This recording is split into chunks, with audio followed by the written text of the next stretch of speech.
안녕하세요. 길다면 길고 짧다면 짧은 7년 동안의 결혼 생활을 끝마친 이혼녀입니다. 저는 결혼만 하게 되면 앞으로 남은 인생 행복하게 보낼 수 있을 거라고 생각했어요. 하지만 결혼을 한다고 해서 다 행복해지는 건 아니더라고요. 서로 다른 둘이라서 좋은 것도 있었지만 안 좋은 것도 그만큼 많았어요. 결혼은 현실이라고 신중하게 생각하라고 했지만 이건 실제로 겪어본 사람만 알 수 있겠더라고요. 결혼 얘기가 오갈 당시엔 주변에서 제게 뭐라고 조언을 하든 들리지 않았어요. 이 사람만 제 곁에 있어주면 어떤 길이든 꽃길처럼 같이 걸어나갈 수 있을 것 같았으니까요. 하지만 현실은 너무 가혹했고 절대 호락호락하지 않았어요. 자신의 인생에서 주인공은 오직 자기 자신뿐이라는 말이 있잖아요. 그래서 저는 항상 로맨스 드라마 속 여주인공을 꿈꿔왔었어요. 정신을 차려보니 저는 배역 이름도 대사도 없는 단역에 불과했지만요. 제 결혼 생활을 굳이 드라마에 비유해보자면 막장 드라마가 제일 잘 어울렸어요. 막장 드라마 주인공 같은 제 이야기를 지금부터 여러분들께 들려드릴게요. 저는 평범한 중소기업에 다니고 있던 월급쟁이 회사원이었어요. 안전한 게 세상에서 제일 좋다고 생각했던 전 남 밑에서 일하면서 매달 정해진 날에 제때제때 월급을 받는 생활에 굉장히 만족하고 있었어요. 당시 결혼할 마음이 없었지만 하게 된다면 저와 똑같은 월급쟁이랑 하고 싶었어요. 저는 결혼을 일찍 하고 싶은 마음이 없었기 때문에 성인이 되어서는 연애를 하지 않았어요. 연애한다고 해서 다 결혼을 하는 것은 아니지만 혹시나 실수라도 하게 될까봐 미리부터 겁을 먹고 걱정스러운 마음에 시작조차 하지 않았죠. 그러다 평소에 전화를 하지 않던 친구가 무슨 급한 일인지 제게 전화를 했더라고요. 대뜸 소개팅에 나갈 사람이 없다고 제발 한 번만 나가달라고 사정을 하는 거예요. 수진아, 나 부탁이 있는데 들어줄 수 있어?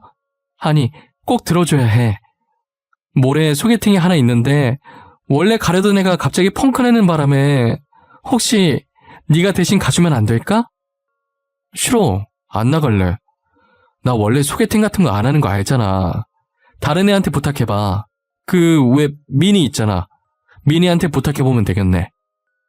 펑크낸 애가 미니야. 내가 너 소개팅 싫어하는 거 아는데 진짜 부탁할 사람이 너밖에 없어. 딱 한 번만 나가주라. 다음부턴 이런 부탁 안 할게. 응? 제발. 소개팅 특유의 어색한 분위기가 정말 싫은데. 진짜 나밖에 없어? 부탁할 만한 다른 애 더 없어? 없어, 너뿐이야. 그러니까 제발 한 번만 나가주라. 응? 그냥 차 한 잔만 하고 온다고 생각해. 그 자리에만 나가주면 너가 무슨 행동을 하든 상관없어. 진짜지? 나 진짜 너네 만나듯 편하게 한다. 내가 무슨 행동을 하든 정말 상관없는 거 맞지? 진짜 내 마음대로 해버릴 거야. 그렇다니까. 편하게 아무렇게나 있다가 와. 가주는 것만으로도 나는 너무 고맙다 진짜. 어쩔 수 없이 처음이자 마지막이라는 생각으로 소개팅에 나갔다가 남편을 만나게 됐어요. 친구가 말하길 상대가 사업하는 남자라길래 전혀 관심이 없었어요. 사업한다고 늘 잘 될 거라는 보장도 없고 상승이 있으면 하락도 있는 법이니까요. 그래서 저는 정말 간단하게 차 한 잔만 마신다는 생각으로 아무 생각 없이 나갔어요. 아무 생각 없이 나가니까 떨리지도 않고 말도 술술 잘 나오더라고요. 오히려 망설임 없이 자신의 말에 대답하는 저를 보고 남편은 마음에 들었나 봐요. 저한테 차 다 마신 것 같으니까 카페에 나가서 간단하게 저녁을 먹자고 하더라고요. 어차피 저는 당장 집에 가서 할 것도 없으니까 별다른 뜻 없이 그러겠다고 했었어요. 카페에선 몰랐는데 저녁 먹으러 갔을 때 사람이 되게 매너가 좋고 뭐든 최대한 저한테 맞춰주시려고 신경 쓰는 모습이 제 눈에 보이더라고요. 그리고 돈 좀 벌면 종업원들한테 막대하지 않을까 했는데 종업원들한테 부탁할 때도 엄청 친절하게 말해서 저는 남편에게 되게 호감스러운 면을 많이 발견하게 됐어요. 하나 아쉬웠던 건 아무래도 사업을 한다는 점이었는데 그래도 사람은 성격이 좋은 게 최고니까 그 정도는 가볍게 넘어갈 수 있었던 것 같아요. 저희는 그렇게 2년 정도 짧지 않은 연애를 하고 결혼했습니다.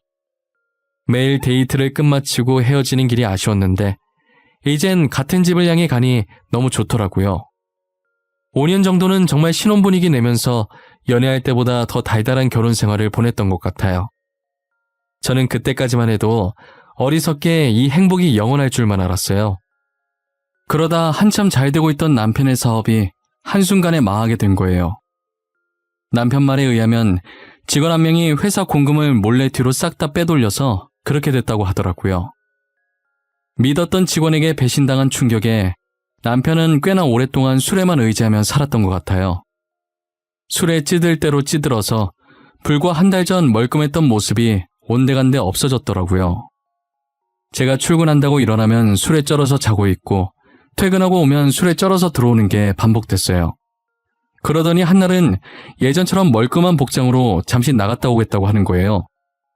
남편은 사업의 끈을 놓지 못하고 사업 계획서를 들고 여기저기 투자처를 알아보고 있었던 거예요. 저는 그 모습을 가만히 쳐다만 보다가 남편이 너무 하고 싶어 하길래 제가 이제껏 모았던 돈을 줬어요. 여보, 그게 그렇게 하고 싶어? 그럼 급한 대로 이 돈이라도 가지고 해. 지금까지 내가 모았던 돈이야. 내 전 재산 지금 당신한테 바치는 거야. 그 대신 이번이 처음이자 마지막이다. 알겠지? 고마워. 진짜 고마워. 내가 잘 되면 꼭 갚을게. 이번엔 진짜 잘할 수 있어. 나 믿지? 나 당신 실망시키지 않을게. 보란듯이 성공해서 사모님 소리 듣게 해줄게. 사모님 소리는 바라지도 않으니까 일단 이 돈으로 잘해봐. 나도 당신 응원해. 평소에 하던 대로만 하면 다시 일어날 수 있을 거야. 그러니까 너무 기죽지 말고 시작해봐. 여보, 진짜 고마워. 나 정말 당신이랑 결혼하길 잘한 것 같아. 오늘 당신한테 진 빚 어떻게 해서든 내가 꼭 다 갚을게. 남편은 제 통장을 받아들고 미안하고 고맙다면서 저를 안고 울더라고요. 그 모습을 보고 있으니 얼마나 짠하던지. 그동안 사업하는 남편을 봐오면서 늘 성실한 모습을 보였기에 모아둔 돈을 망설임 없이 줄 수 있었던 것 같아요. 이제껏 남편이 사업하는 동안 허튼 짓 한 걸 본 적이 없었거든요. 그래서 새롭게 시작하면 꼭 다시 일어날 수 있을 거라고 굳게 믿었었어요. 하지만 남편의 사업은 처음 했었던 사업처럼 쉽게 되지 않았고 결국 또 망하게 되었죠. 그런데 문제는 남편이 저 몰래 집을 담보로 대출까지 받아서 사업을 한 것이었더라고요. 여보, 이게 뭐야? 우리 집이 왜 경매로 넘어가? 당신 혹시... 아니지? 설마 우리 집 담보로 대출 받은 거야? 여보, 미안해. 나도 잘해보고 싶어서 그랬던 거야. 당신이 준 돈으로는 부족하더라고. 그래서 그렇게 한 건데 이렇게까지 될 줄은 몰랐어. 그랬으면 나한테 먼저 말했어야지. 이렇게 중요한 일을 당신 혼자 결정하면 어떡해? 이 집 당신 혼자 사는 집도 아니잖아. 만약에 집 넘어가면 당장 어디로 가냔 말이야. 결국 집은 경매로 넘어가게 되었고 저희는 빈털터리로 겨우 발 뻗을 수 있는 단칸방에서 다시 시작했어요. 아직 저희 사이에 아이도 없고 둘뿐이니까 언제든 원래의 삶을 되찾을 수 있을 거라 생각했어요. 저는 남편에게 안정적으로 제때 월급이 들어오는 회사에 취직을 하라고 권했었어요. 하지만 남편은 첫 사업으로 한번 돈맛을 보느라 그런지 사업을 포기 못하겠다고 하더라고요. 더 이상 사업할 돈도 없으면서 다음 사업 뭐 할지 생각하고 있더라고요. 저는 어렸을 때부터 주얼리에 관심이 많았었어요.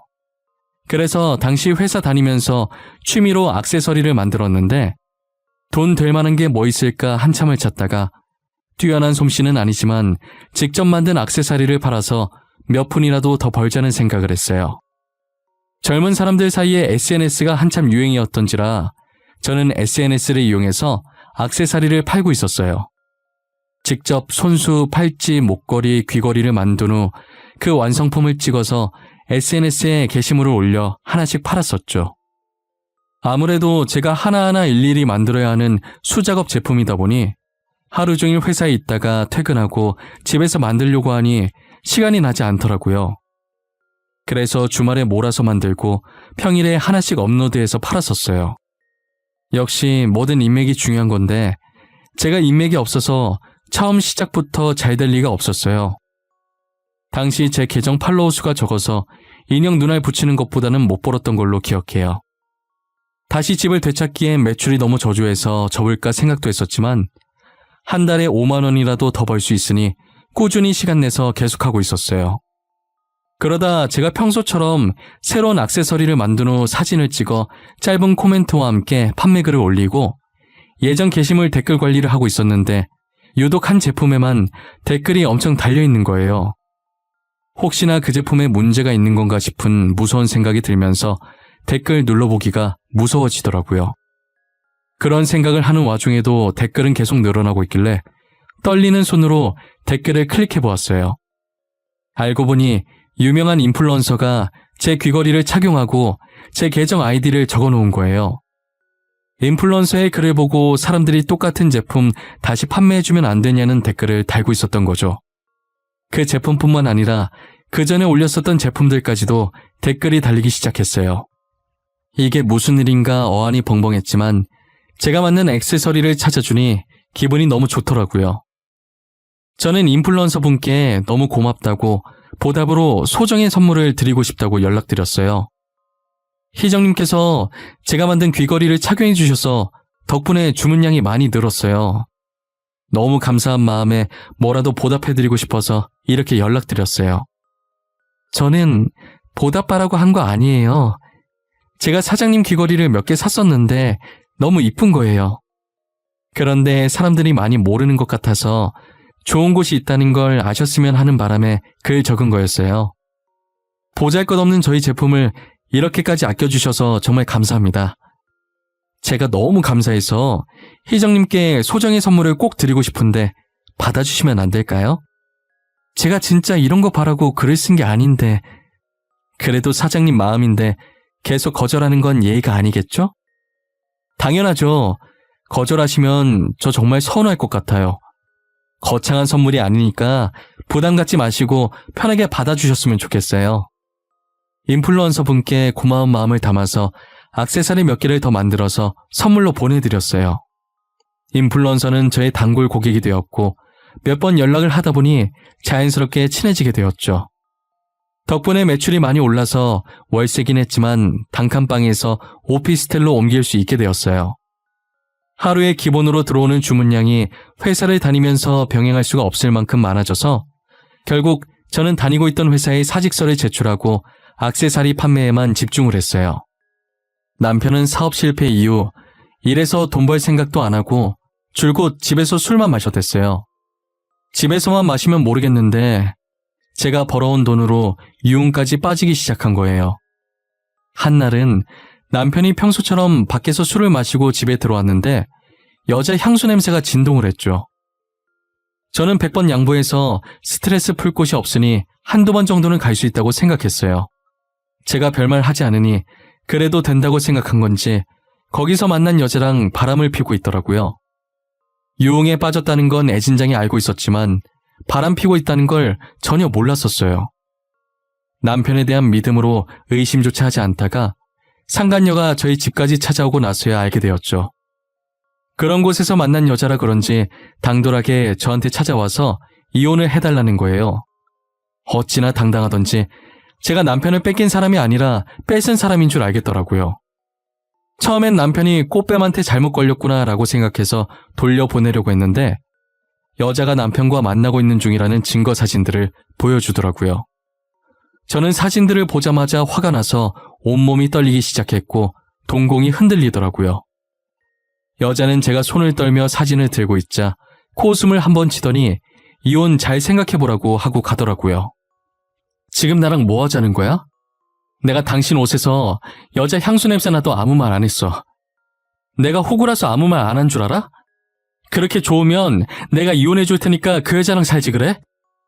여보, 미안해. 잘못했어. 잠깐 실수한 거야. 그러니까 한 번만 봐줘. 어? 나는 사업 실패했는데 당신은 이렇게 잘 되는 거 보니 내 자신이 너무 한심해서 잠깐 방황했었어. 내가 당신 이러는 거 언제까지 봐줘야 하는 건데. 다른 회사라도 다니라고 몇 번이나 말했잖아. 왜 이렇게 사업을 포기 못해서 안 다닌 건데. 집까지 잃어봤으면 포기할 줄도 알아야지. 진짜 이번엔 성공할 수 있을 것 같았단 말이야. 딱 느낌이 왔었다고. 당신이라도 나를 믿어줘야 하는 거 아니야? 다른 사람은 몰라도 당신은 믿어줘야지. 나는 절대 반대야. 다시는 이렇게 빈털터리로 쫓겨나고 싶지 않아. 그러니까 사업 포기하고 당장 그 여자나 정리해. 아니면 당신이랑 나랑 갈라 살 거니까. 알겠어? 남편이 바짓가랑이 잡고 비는 바람에 마음이 약해져서 한 번은 눈 감아주기로 했어요. 저는 저의 단골 고객인 인플루언서에게 남편과 있었던 일을 말해주었어요. 언니 동생하는 사이기도 하고 마땅히 털어놓을 곳이 없었거든요. 제 얘기를 듣고 대신 화내주면서 걱정되는 마음에 충고도 해주더라고요. 언니, 처음이 어렵지 두 번째는 쉬워. 그러니까 늘 의심하고 또 의심해봐. 돈은 넉넉하게 주지 말고, 알겠지? 그냥 돈을 안 주면 안 돼? 돈이 있으니까 그런 짓 하고 다니는 거 아니야. 어떻게 그래? 너무 불쌍하잖아. 우리 그이 사업 실패하고 인맥도 다 끊겨버려서 스트레스 풀 만한 게 술밖에 없어. 그러니 술이라도 마시게 해줘야지 어쩌겠어. 언니도 가만 보면 참 답답해. 나 같으면 진작 이혼하고 혼자서 편하게 살았어. 돈 안 벌면서 술만 퍼먹고 바람까지 피는 남편 뭐 이쁘다고 같이 사는지 모르겠네? 미우나 고우나 그래도 내 남편인데 이쁜 구석은 없어도 억지로 찾아서 이뻐해줘야지. 나 아니면 그 사람 누가 이뻐해주겠어? 안 그래? 안 그래. 언니 시어머니나 그 바람난 여자가 이뻐해주겠지. 진짜 의심의 끈 놓지 마. 또 그 짓거리하고 다닐지 누가 알아. 남편 절대 믿지 마. 저를 대신에 화내주는 인플루언서를 보며 웃겨서 조용히 웃었는데 어떻게 들은 건지 지금 이 상황에 화내도 모자랄 판에 웃음이 나오냐고 저만 혼났어요. 전화를 끊고 나니 처음은 어려워도 두 번째는 쉽다는 말이 계속 마음에 걸리더라고요. 그런데 얼마 지나지 않아서 인플루언서 말처럼 남편이 또 다른 여자와 바람을 피고 있더라고요. 남편이 최근 들어서 정신 차린 건지 취업 준비한다고 멀끔한 복장으로 밖에 나갔었어요. 저는 다시 처음 만났던 때로 돌아온 것 같은 남편의 모습에 흐뭇했어요. 평소에 제가 눈치가 정말 없는 편이거든요. 하지만 여자의 촉이라는 게 정말 무서운 거더라고요. 겉보기엔 아무런 문제가 없어 보이는데 어딘가 이상하게 찝찝한 기분이 드는 거예요. 평소에 잘 보지 않았던 남편의 휴대폰을 그날따라 꼭 봐야 할 것 같다는 생각이 들었어요. 알 수 없는 긴장감에 심장이 엄청 뛰길래 괜히 남편한테 들킬까봐 손으로 부여잡고 자는 척했어요. 남편이 자는 것을 확인하고 협탁 위에 올려져 있던 휴대폰을 몰래 들고 나와 확인하기 시작했어요. 혹시나 도중에 남편이 깰까봐 나오면서 소리 안 내려고 발가락에 얼마나 힘을 주고 있었는지 몰라요. 잠금이 걸려 있었는데 비밀번호가 남편 생일도 아니고 저희 기념일도 아닌 제 생일인 거예요. 잠금 해제되는 순간 비밀번호를 아내 생일로 해놓는 사람인데 제가 괜한 의심을 한 건가 미안했어요. 하지만 잠금 해제와 동시에 남편에게 온 카톡을 보고 미안함에서 분노로 뒤바뀌었어요. 카톡을 확인하니 오늘도 즐거웠다고 얼른 남편과 결혼하고 싶다는 내용이더라고요. 너무 화가 난 나머지 눈물이 차올라서 화면이 제대로 보이지가 않는 거예요. 소매로 대충 눈물을 닦고 떨리는 손으로 카톡방에 들어가서 대화 내용을 저장해서 저한테 보내놨어요. 뒤에서 이런 짓 하고 다니는지도 모르고 그동안 남편을 믿어준 제 자신이 너무 비참해지더라고요. 처음 대화했던 날짜를 보니 저번에 걸렸던 여자와 비슷한 시점에 만나고 있었더라고요. 둘을 동시에 만나면서 저한테 걸린 여자와는 정리하고 지금 여자와는 저 몰래 계속 만나고 있었던 거죠. 상간녀와 결혼까지 약속했길래 저는 꼭 그 둘의 약속을 지켜주고 싶었어요. 그래서 사람을 시켜 둘이 만나고 있다는 증거들을 하나씩 모아두기 시작했죠. 당시 저는 어떻게 하면 이걸 시원하게 터뜨릴 수 있을까 하는 생각만 하면서 살았던 것 같아요. 그러던 와중에 시어머니께서 아무런 연락도 없이 저희 집에 방문하신 거예요. 들어오자마자 집골이 이게 뭐냐부터 시작해서 이래서 귀한 아들 맡기겠냐고 난리치시더라고요. 사업 망하고 빈털터리로 집에서 저러고 있어도 자기 아들이라면서 남편한테 잘하라고, 못 본 사이에 얼굴이 안 좋아졌다면서 남편 양볼 감싸주며 유난을 떨고 있더라고요. 그 꼴을 보고 있자니 둘 다 제 집에서 확 내쫓고 싶었어요. 그러더니 대뜸 저한테 돈 좀 버는 것 같은데 모아둔 돈 있으면 달라고 하시는 거예요. 내가 듣자 하니 요즘 둘째가 귀걸이, 목걸이 만들어서 돈 좀 번다며? 그럼 모아둔 돈 꽤나 있을 것 같은데. 그치? 어머님, 그래서 저한테 하시고 싶은 말씀이 뭐예요? 돈 내놓으라고 말하시려는 거예요? 죄송한데 제가 모아둔 돈이 없어요. 수익이 꽤 된다고 하던데 모아둔 돈이 왜 없어? 그러지 말고 모아둔 돈 좀 줘봐. 이번에 우리 첫째가 가게 확장 이전을 해야 하는데 돈이 모자라서 그래. 저 진짜 돈 없어요. 어머님이 저한테 돈 맡겨놓으신 것도 아니잖아요. 그동안 남편이 제 돈으로 술 퍼마시고 여자 만나러 다니느라 못 모았어요. 제 말에 시어머니께서는 살짝 당황한 듯 대답을 못하시고 남편을 쳐다보더라고요. 남편도 안절부절 못하고 가운데서 저와 시어머니 눈치만 보고 있는 거예요. 그리고 몇 초 뒤 다시 제게 시선을 돌린 시어머니는 얼굴색 하나 안 변하고 어처구니 없는 말씀을 하셨죠. 얘도 참, 사람이 그렇게 꽉 막혀서야.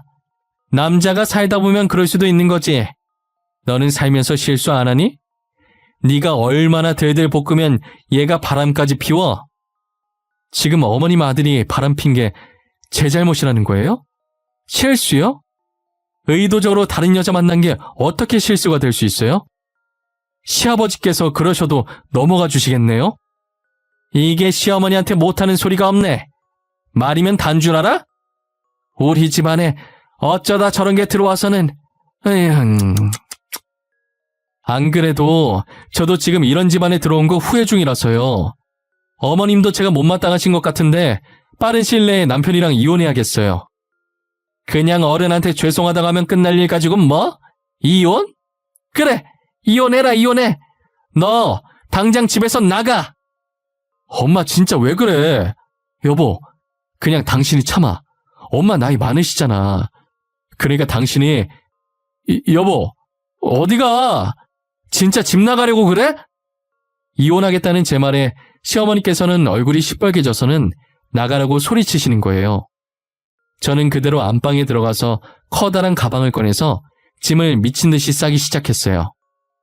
시어머니는 그런 제 행동에 대고 그동안 집 나가고 싶어서 어떻게 참았냐고 비아냥거리시더라고요.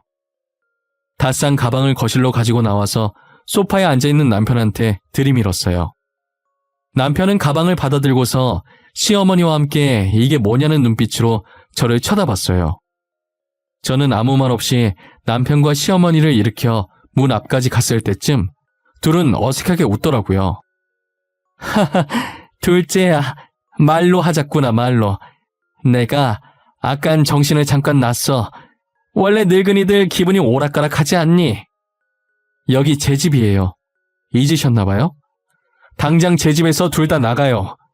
정말 1초라도 더 보고 싶지 않으니까. 경찰에 신고해서 끌려가기 전에 제발로 나가세요. 여보, 내가 미안해. 제발 화 풀어. 어머님 대신 내가 사과할게. 내가 이렇게 무릎도 꿇을게. 그러니까 어머님 말 너무 담아두지 마. 내가 어머님 말만 가지고 이러는 거 아니야. 당신 또 바람 폈더라? 이번엔 결혼까지 약속했던데 이 정도면 실수가 아니라 습관 아니니? 진짜 정 떨어져서 원. 무슨 소리야? 결혼 약속이라니. 나 그때 그 여자랑 다 정리했어. 너가 정리하라고 해서 그때 정리했다고. 만나는 사람 없다니까? 그럼 당신이 매일 만나던 주연이라는 여자는 뭐야? 그 여자 혼자서 너랑 결혼하려고 설레발치는 거니? 그냥 내가 헤어져 줄게. 당신은 주연이랑 살아. 상간녀와 같이 찍힌 사진들을 면전에 던져주니 그제서야 사태 파악이 됐는지 미안하다고 빌더라고요. 시어머니도 그 사진을 보고 남편 옆에서 무릎 꿇더니 손이 발이 되도록 싹싹 비는 거예요. 저는 문을 열어놓고 남편과 시어머니께 당장 나가라고 소리쳤어요. 꿈쩍도 하지 않길래 휴대폰을 들어 경찰서에 전화하는 신용을 하니 그제서야 헐레벌떡 나가더라고요. 그렇게 남편과 시어머니를 쫓아내고 이혼 소송과 상간녀 소송까지 걸었어요. 이 일을 인플루언서에게 말해주니 역시 한번 바람핀 사람은 계속 핀다는 말이 맞다고 난리였어요. 더 확실하고 시원하게 복수해줬어야 하는데 그러지 못한 걸 아쉬워하더라고요. 저도 이런 식으로 증거 사진을 풀려고 했던 건 아니어서 살짝 아쉬웠던 건 맞지만 그래도 지금 이혼해서 속은 후련하다고 했더니 제 속이 후련했으면 그걸로 된 거라고 했죠. 지금까지도 인플루언서 동생 덕분에 제 사업은 여전히 승승장구하고 있어요. 요즘은 다른 인플루언서들도 제 액세서리를 많이 찾아주시더라고요. 이제는 저 혼자서 감당할 수 없을 만큼 커져버려서 회사를 하나 내야 하나 고민 중에 있어요. 하지만 전 남편이 한번 직원한테 배신당해서 사업 망하는 걸 봐온 터라 고민이 되더라고요. 모든 사람들이 배신하는 것은 아니지만 그렇다고 해서 모든 사람들이 믿을 만한 것도 아니잖아요. 인플루언서가 쇼핑몰을 하고 있는 게 있는데 같이 동업하는 게 어떻겠냐고 물어보더라고요.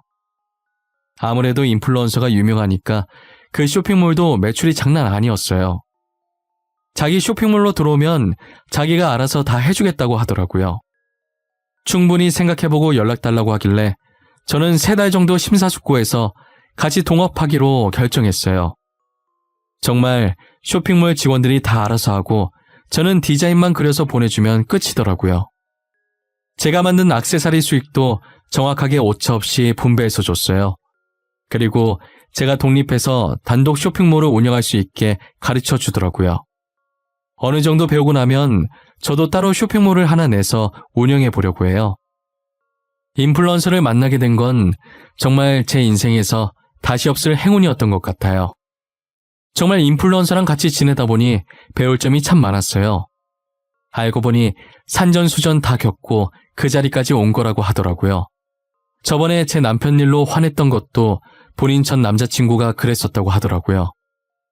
그리고 원래 사람을 워낙 잘 믿어서 친구들한테 여러 번 배신도 당해보고 난 뒤로 사람 잘 안 믿게 됐는데 이상하게 저한테는 친언니 같은 느낌이 들더래요.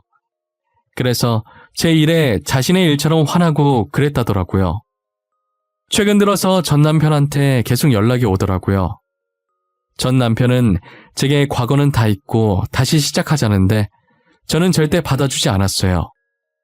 저와 이혼 후 상간녀 소송을 당한 여자가 전 남편을 찾아가 뺨을 때리고 난리도 아니었다고 하더라고요. 유부남이라는 사실을 속이고 총각행세하며 여자를 만나왔던 거였죠. 결국 저랑 이혼하고 상간녀랑도 헤어지니 다시 거머리처럼 저한테 들러붙으려고 한 거예요. 가끔 전 시어머니도 찾아오시던데 진절머리 나서 이사하고 번호도 바꿔버렸답니다. 그렇게 저는 7년 동안의 결혼 생활을 완전히 끝마쳤어요. 지금 생각해보니 전 남편과 저 사이에 애가 없었던 게 정말 천만다행이었어요. 만약 애가 있었다면 제 성격에 애 때문이라도 참고 계속 살려고 했을 테니까요. 저는 현재 혼자서 지내는 생활에 매우 만족하면서 살고 있어요. 이렇게 하고 싶은 거 다 하면서 살 수 있었는데 왜 진작에 이혼하지 않았나 싶을 때가 많아요. 그래서 지금이라도 혼자서 행복하고 당당하게 화나는 일 있으면 화도 내면서 지내려고요. 여러분들도 화나는 일이 있을 때 저처럼 참지 말고 한번 질러보시길 바랄게요. 지금까지 제 긴 이야기 들어주셔서 감사합니다.